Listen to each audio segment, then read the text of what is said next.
I'm very happy to join this youth meeting again. మరొకసారి ఈ youth meeting లో చేరడానికి నేను ఎంతో సంతోషిస్తూ ఉన్నాను.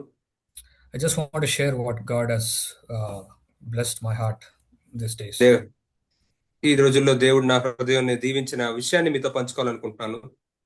So, since we have less time, I would be sharing the reference. You can note down and you can go home and read that and meditate on it. తక్కువ సమయం ఉన్న కారణాన్ని బట్టి మీకు నేను ఆ రిఫరెన్స్లు చెప్తూ ఉంటాను. ఆ వచనాలు మీరు రాసుకుని తర్వాత మీరు ఇంట్లో మీరు వాటిని చూసుకోవచ్చు. Okay.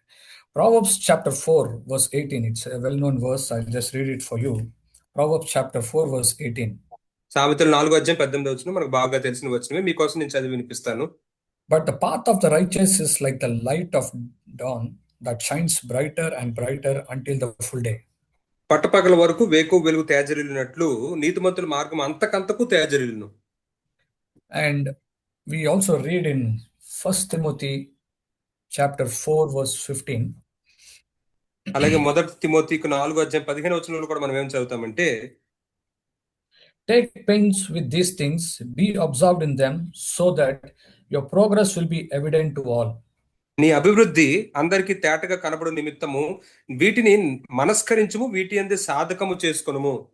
So Proverbs, we saw that path of the righteous, that is a path of a believer, should be like dawn bright sunlight. It should be brighter.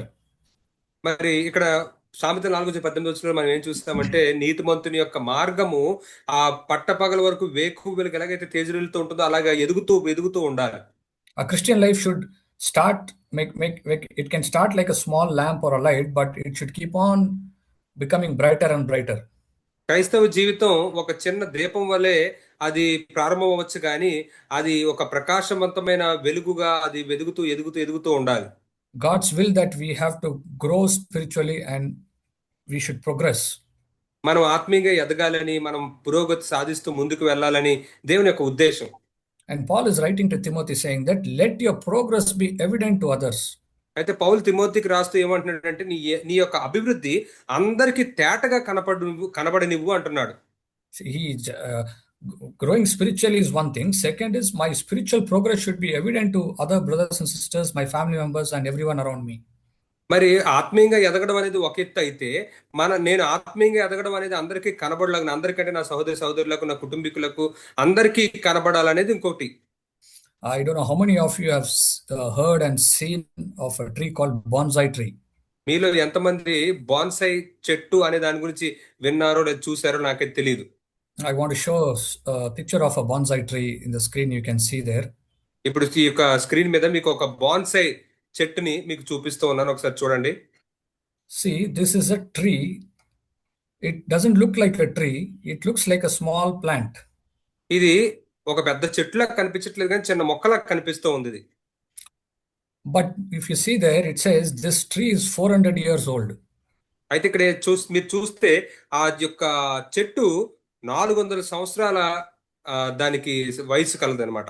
Generally, bonsai trees are like that, 30 years, 40 years, 50 years, 100 years, but it will be just a small like this where you can keep it on the table. ఈ bonsai చెట్లు అన్ని కూడా 30 సంవత్సరాలు, 100 సంవత్సరాలు ఇలా ఉంటాయి. ఇలాగా ఈ టేబుల్ మీద పెట్టుకునేంత చిన్న మొక్కల్లాగా ఉంటాయి ఇవి. The tree is telling, hey, I am 400 years old, but we can say, we will laugh at that when we see this. అయితే ఈ చెట్టు అయితే మనతో ఏం చెప్తుందంటే, నాకు 400 సంవత్సరాల వయసు అని చెప్తుంది, కానీ మనం ఆ చెట్టుని చూసినప్పుడు నవ్వుతాం.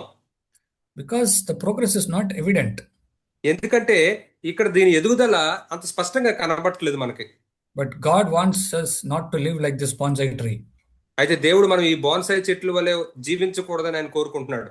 He wants us to grow and he wants others to know our growth. That's what Paul says. మనం ఎదగాలని కోరుకుంటున్నాడు, అదే సమయంలో మన యొక్క ఎదుగుదల ఇతరులకు కూడా కనిపించాలని ఆయన కోరుకుంటున్నాడని పౌలు చెప్తూ ఉన్నాడు. So our spiritual progress is very, very important, brothers and sisters. కాబట్టి సహోదరి సహోదరులారా, మన యొక్క ఆత్మీయ ఎదుగుదల ఎంతో ప్రాముఖ్యమైనది. Even though it is a figurative language given there, ఇక్కడ మనం సాదృశ్య రూపకంగా ఒక మాట మనం ఇక్కడ చూస్తూ ఉన్నాం, కానీ how even a simple word also, how the Holy Spirit records for a spiritual progress. చూడండి, ఒక సామాన్యమైన మాటను కూడా పరిశుద్ధాత్ముడు మన ఆత్మీయ ఎదుగుదల కోసం ఎలా రాయిస్తూ ఉన్నాడో మనం అక్కడ చూడొచ్చు. I want you to note down this reference, go home and you can read. మీరు ఈ వచనాన్ని రాసుకుని మీరు తర్వాత ఇంట్లో దాన్ని చదువుకోండి. This is happened in Apostle Paul's life. ఇది అపోస్తలుడైన పౌలు యొక్క జీవితంలో జరిగింది.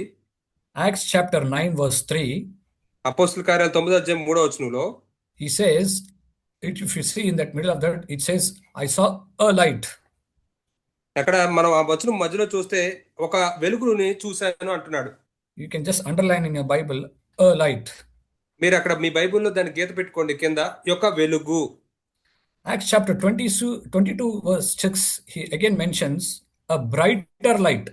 ఆ తర్వాత అపోస్తల కార్యాలు 22వ అధ్యాయం 6వ వచనంలో ఆయన ఏం చెప్తూ ఉన్నాడో చూడండి. అక్కడ గొప్ప వెలుగు అనే మాట చూడండి. Light, brighter light. ఒక వెలుగు, గొప్ప వెలుగు. Acts 23 verse 13. అపోస్తల కార్యాలు 23వ అధ్యాయం 13వ వచనం చూడండి. Acts 23:13, it says, brighter than the sun. అపోస్తల కార్యాలు 23వ అధ్యాయం 13వ వచనం చూస్తే సూర్యుని కంటే గొప్ప వెలుగు. Brother acts 26. Acts 26, chapter 26:13.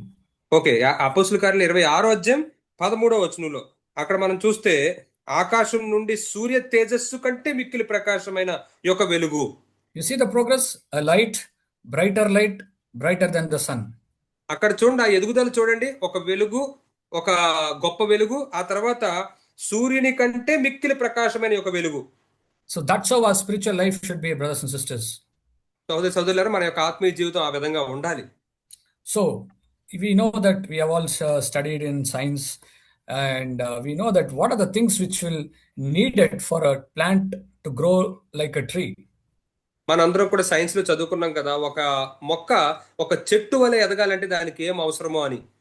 So we might say that water, soil, sunlight, manure, many other things are there for a plant to grow. మరి ఒక మొక్క ఎదగడానికి నీళ్లు, మంచి మట్టి, తర్వాత సూర్య కిరణాలు, తర్వాత ఎరువులు, ఇవన్నీ దానికి అవసరం. So like that, there are certain things which I need as a Christian to progress in my spiritual life. మరి ఒక క్రైస్తవుడుగా నేను నా యొక్క క్రైస్తవ జీవితంలో ఎదగాలి అంటే కూడా నాకు కావాల్సిన కొన్ని ఉన్నాయి. So I wanted to share as three things which will help us to progress spiritually. మరి ఆత్మీయంగా మనం ఎదగడానికి మనకు ఉపయోగపడే 3 విషయాలు మీకు చెప్పాలనుకుంటున్నాను. To easily remember, I said 3H. అందుకే మీకు సులువుగా గుర్తుంచుకోవడానికి 3 హెచ్లు అని చెప్పాను. So under these three categories, I want to quickly show one good example and one bad example.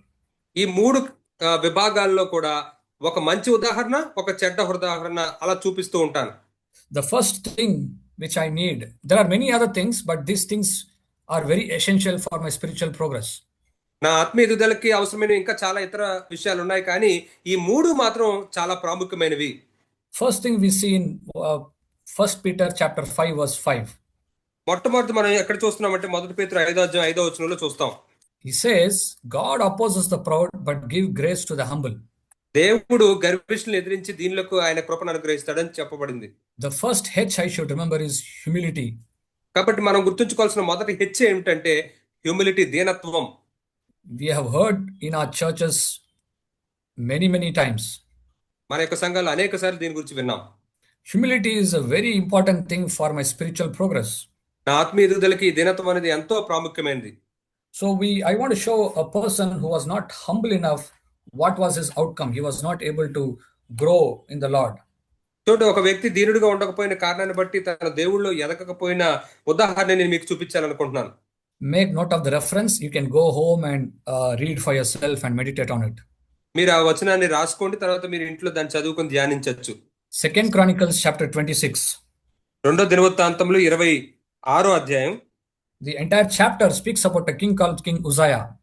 ఇక్కడ అధ్యాయం అంతా కూడా ఉజ్జియా అనే రాజు గురించి చెప్పబడుతోంది. So he started his life as a very good godly man. ఒక మంచి దైవికమైన వ్యక్తిగా తన జీవితాన్ని ప్రారంభించాడు.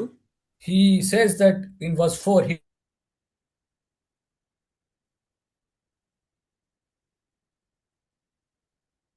Brother, we lost your connection. Hello, brother. you are able to hear me? Now I am able to hear you, brother. Okay. Yeah. So 2 Chronicles 26 verse 4 says, he did right in the sight of the Lord. రెండో దినవృత్తాంతం 26:4 అది ఏం చెప్తుందంటే యెహోవా దృష్టికి తను యథార్థంగా ప్రవర్తించాడు అని చెప్తూ ఉంది. In verse 5 says, he continued to seek God. ఆ తర్వాత 5వ వచనంలో ఏమని చెప్పబడుతుందంటే తను దేవుణ్ణి ఆశ్రయించడంలో కొనసాగుతూ ఉన్నాడని మనం చదువుతాం. That's the reason we read in verse 5, God prospered him. The end of verse 5, it 5వ says వచనం God చివరి prospered him. 5వ వచనం చివరిలో మనం ఏం చదువుతున్నామంటే దేవుడు అతన్ని వర్ధిల్ల చేశాడని కూడా మనం చదువుతున్నాం. And he was the first king who invented lot of weapons, and he was a king who was very mighty. He had a big army because God prospered him. ఎందుకంటే దేవుడు తనను వర్ధిల్ల చేశాడు కనుకే మొట్టమొదటిసారి ఆయుధాలు తయారు చేయించిన ఒక రాజు ఇతనే. ఆ యొక్క సైన్యాన్ని కూడా సిద్ధం చేసుకుని ఒక గొప్ప సైన్యాన్ని సిద్ధం చేసుకోగలిగాడు. You can read that in the entire chapter there. ఆ అధ్యాయం అంతట్లో మీరు దాని గురించి చదవచ్చు. And God, verse 7, it says God helped him. మరి ఇక్కడే చెప్పబడుతుందంటే దేవుడు తనకు సహాయం చేశాడని చెప్పబడుతుంది. God prospered him. దేవుడు తనను వర్ధిల్లింపజేశాడు. God helped him. దేవుడు తనకు సహాయం చేశాడు. And in verse 16, if you see, but 16వ వచనం మీరు చూస్తే when he became strong, his heart was so proud, he acted corruptly, and he was unfaithful to the Lord his God. అక్కడ మనం చూసినట్లయితే అతడు స్థిరపడిన తర్వాత అతను మనసును గర్వించి చెడిపోయాడు. అతడు యెహోవా మందిరంలో ప్రవేశించి తన దేవుడైన యెహోవా మీద ద్రోహం చేశాడు. He became a king. He was popular. He had all authority. He went inside the temple. He wanted to do the work of a priest. అతడు ఒక రాజు అయ్యాడు. రాజు అయిన తర్వాత తనకు చాలా పేరు ప్రఖ్యాతులు వచ్చాయి. తను ఏదో గొప్ప అనుకున్నాడు. తను గర్వించి ఆ యొక్క ఆలయంలోకి వెళ్ళి యాజకుడు చేయాల్సిన పని కూడా తను చేద్దాం అనుకున్నాడు. And if you see the later part, verse 17, 80 priests, 80 elder brothers are coming and telling him, King Uzziah, you're not supposed to do this. ఆ తర్వాత 17వ వచనంలో మనం చూసినట్లయితే 80 మంది ఆ యాజకులు ఆయన దగ్గరికి వచ్చి నువ్వు ఇది చేయడానికి తగదు అని చెప్తూ ఉన్నారు. But he was so angry. He was proud.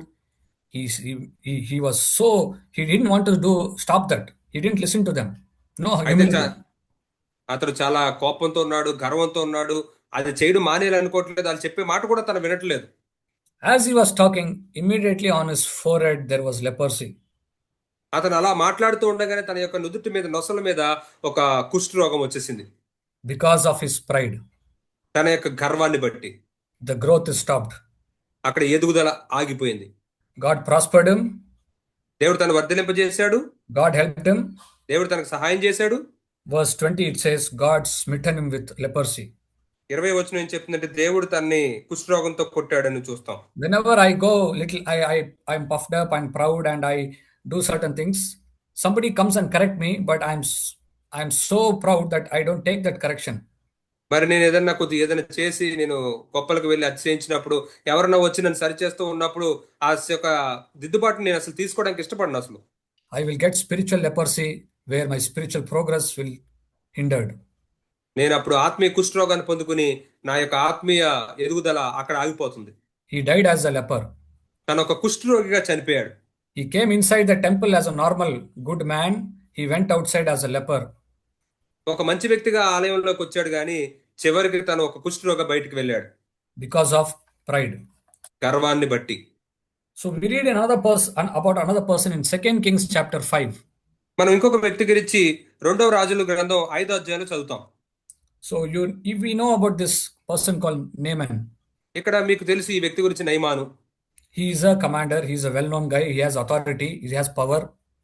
అతను చాలా బాగా అందరికి తెలిసిన వ్యక్తి, అధికారం కలిగిన వ్యక్తి. But he was having this sickness called leprosy. కానీ తనకి ఈ కుష్ఠరోగం అనే వ్యాధి ఉంది. But if you see, there was a small servant girl in his house. కానీ అక్కడ మనం చూసినట్లయితే తన ఇంట్లో ఒక చిన్న పనికత్తె ఉంది. She said, if my master goes to Samaria and meets the prophet, he'll be healed. ఆమె ఏమంటుందంటే సమరయకి వెళ్ళి ప్రవక్తని నా యజమానుడు కలుసుకుంటే తను బాగుపడతాడు అని చెప్తుంది. So he listens to that servant girl's advice, and he writes to the king of Israel. He goes and meets the prophet. మరి ఆ చిన్న పని మనిషి యొక్క అమ్మాయి యొక్క మాట విని తను ఆ యొక్క ఇజ్రాయెల్ రాజు దగ్గరికి వెళ్ళడానికి ఇజ్రాయెల్ రాజుకు ఒక ఉత్తరం రాసి పంపిస్తాడు. So you know the story. He goes to the man of God. మరి మీకు ఆ కథ తెలుసు. అక్కడ దైవజనుడి దగ్గరికి తను వెళ్తాడు. Elijah says, okay, go and take a dip 7 times in this river Jordan. మరి ఎలీషా ఏం చెప్తాడంటే నువ్వు వెళ్ళి ఆ యొక్క యోర్దాను నదిలో 7 సార్లు మునుగు అని చెప్తాడు. Immediately, this person, he was very angry. వెంటనే ఈ వ్యక్తికి చాలా కోపం వచ్చేస్తుంది. I came all the way from there. I thought he will touch me, he'll bless my hand and he'll pray for me. నేను అనుకున్నాను ఆయన వచ్చి నన్ను తాకి నన్ను దీవించి నా యొక్క ఆయన చెయ్యి నా మీద పెట్టి ఏదైనా చేస్తాడు అనుకున్నాను. But he just telling me go and dip there. కానీ నన్ను కేవలం వెళ్ళి అందులో మునగమని చెప్తున్నాడు ఏంటి? But his servant said, Master, he just asked you to do a simple thing. Can't you do that? అయితే అతని దాసుల్లో ఒకడు ఏమంటున్నాడంటే, నాయన ఆ ప్రవక్త ఒక సామాన్యమైన పని చేయమని చెప్పాడు, అది మీరు చేయలేరా అని అడుగుతున్నాడు. You see his humility, he listened to his servants. చూడండి, తనలో ఉన్న దీనత్వాన్ని చూడండి, తన దాసులు చెప్పిన మాటను కూడా తను వింటున్నాడు. So he went and dipped 7 times and he was healed. తను వెళ్ళి 7 సార్లు మునిగాడు, నయమైంది తనకి. So he came as a leper. తనేమో ఒక కుష్ఠరోగిలాగా వచ్చాడు. Now he's going as a healed man. ఇప్పుడేమో స్వస్థత పొందిన వ్యక్తిగా బయటికి వెళ్తున్నాడు. Because of his humility. తనలో ఉన్న దీనత్వాన్ని బట్టి. Brothers and sisters, if I am not willing to humble myself in the circumstances, I'll get the spiritual leprosy where I will not grow spiritually. సహోదరులారా, ఉండే పరిస్థితుల్లో నేను గనక దీనత్వాన్ని ఎన్నుకోకపోతే నా ఆత్మీయ ఎదుగుదలలో నేను కుష్ఠరోగం పొందుకుని అక్కడ ఆగిపోతాను. So humility will help me to grow spiritually.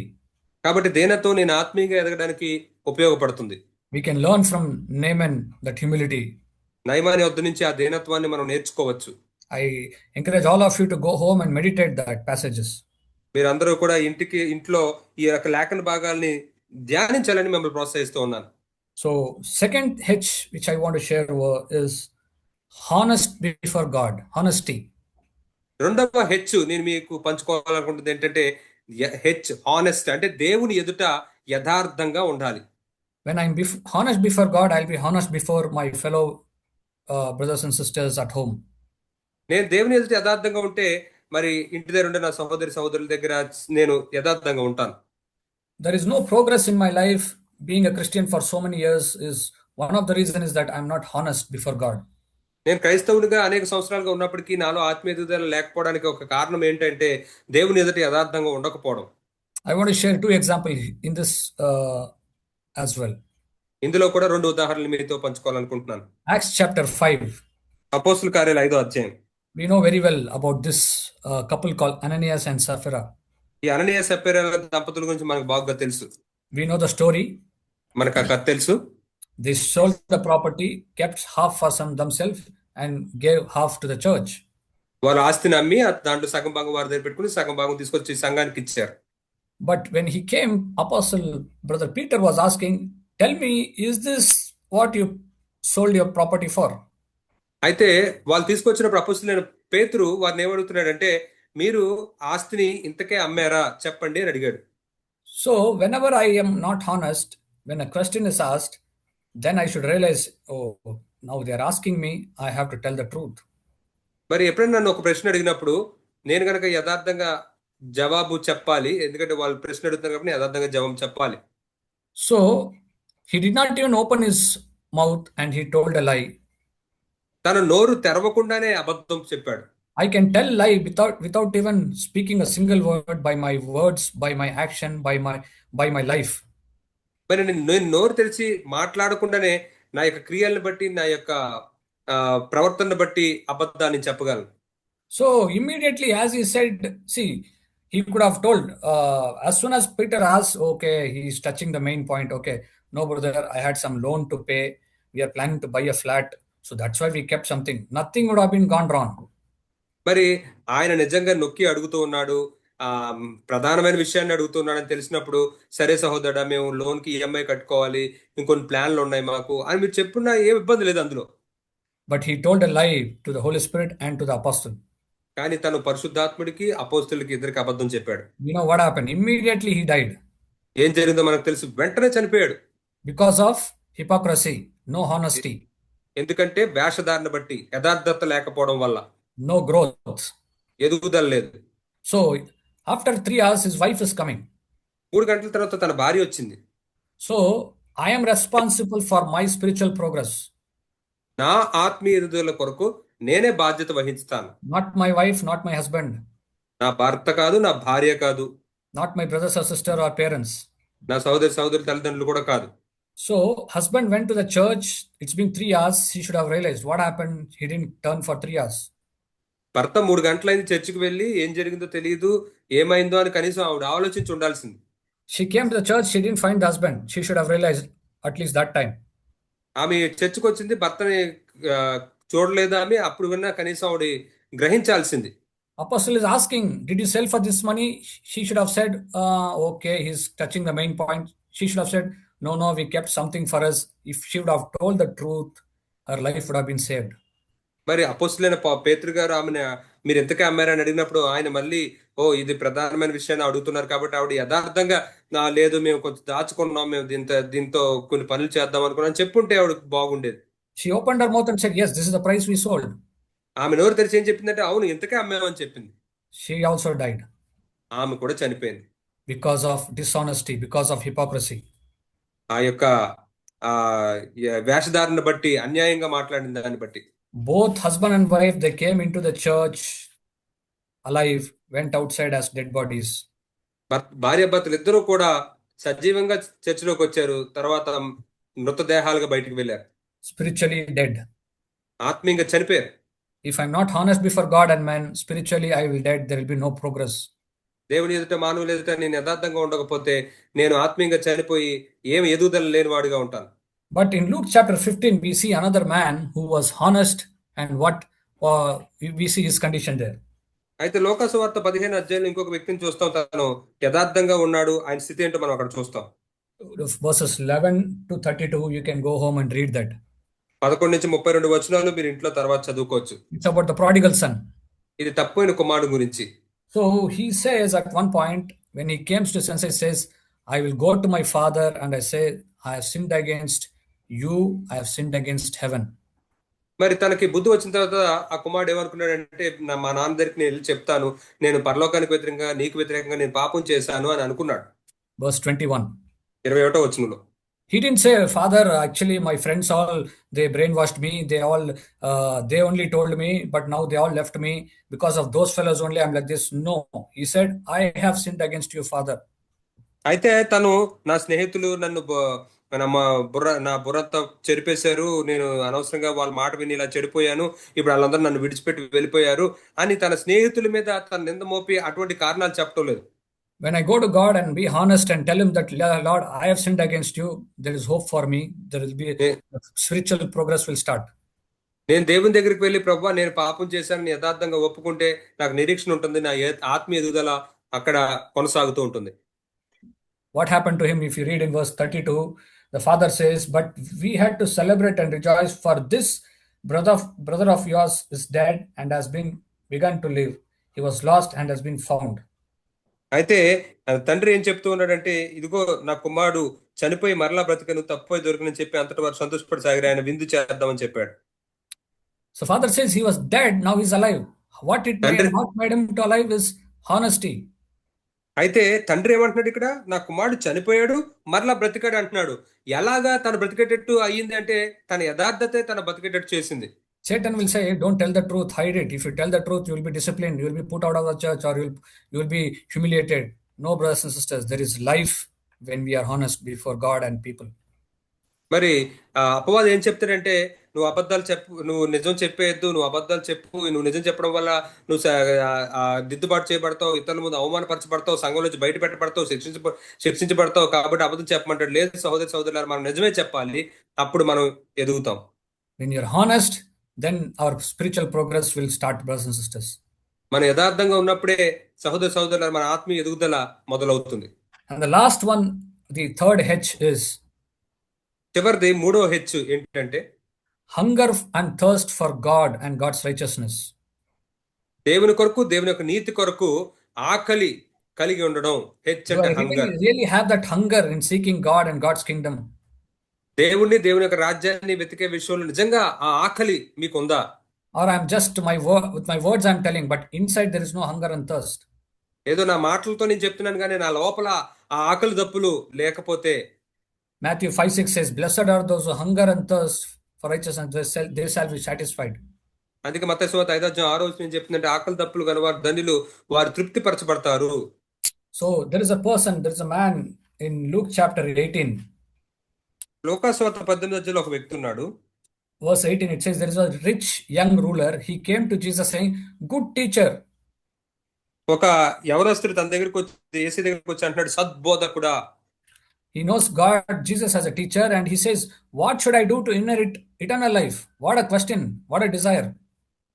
అతడు యేసేని బోధకుడని ఎరిగి ఉన్నాడు. వచ్చి ప్రశ్న అడుగుతున్నాడు, నిత్య జీవానికి వెళ్ళాలంటే నేనేం చెయ్యాలి అని. ఎంత మంచి కోరిక, ఎంత మంచి ప్రశ్న అడిగాడో. He didn't ask Jesus, what should I do to build a flat, build a house?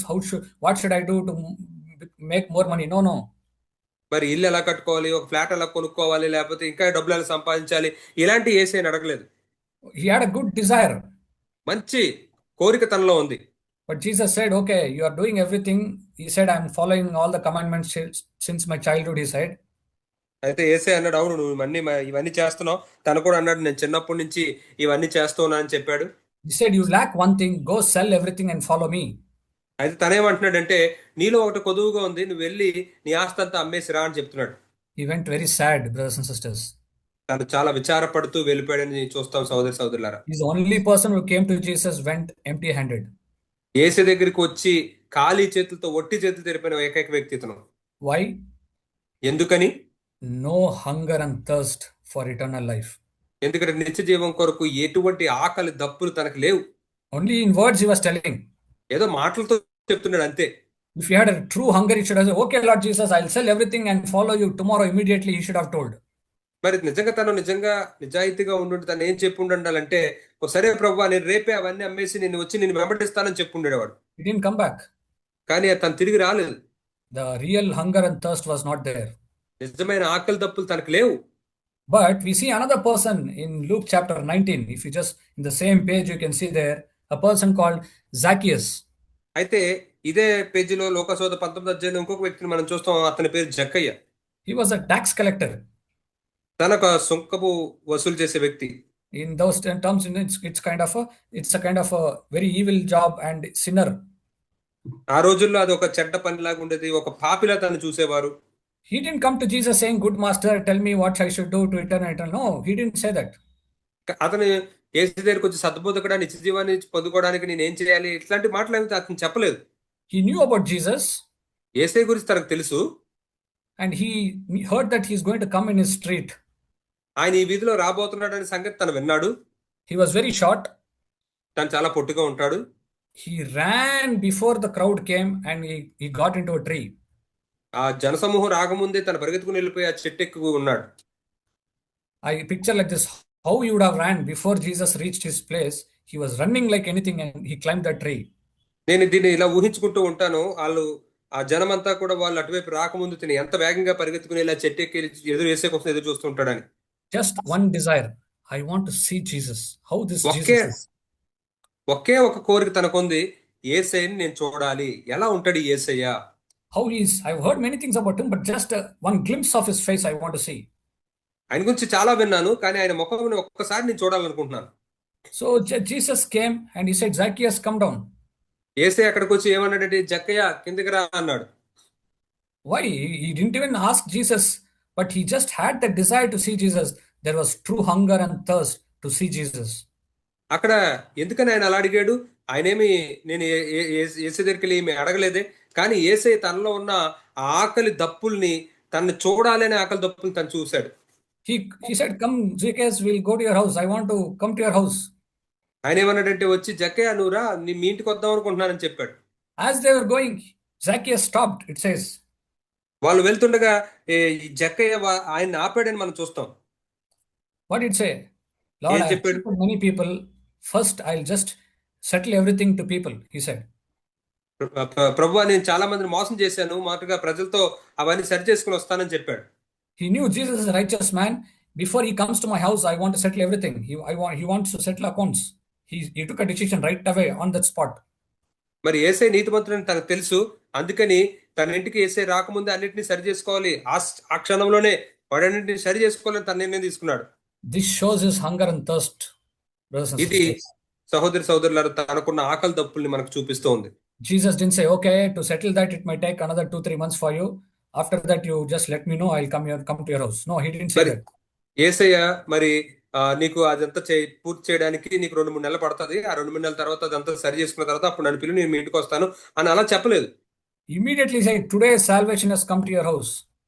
ఆయన ఏమన్నాడంటే వెంటనే నేడే మీ ఇంటికి రక్షణ వచ్చింది అని చెప్పాడు. Why? Because he had that hunger and thirst for righteousness. ఎందుకని అంటే తను ఆ నీతి కొరకు ఆకలి దప్పులు కలిగి ఉన్నాడు. Simple desire to see Jesus. యేసయ్యను చూడాలని ఒక సామాన్యమైన కోరిక అంతే. But see, he got the salvation. కానీ చూడండి ఆయనకి రక్షణ వచ్చింది. But that man, he followed, he kept all the commandments. He said, I want to inherit eternal life, but he could not get the salvation.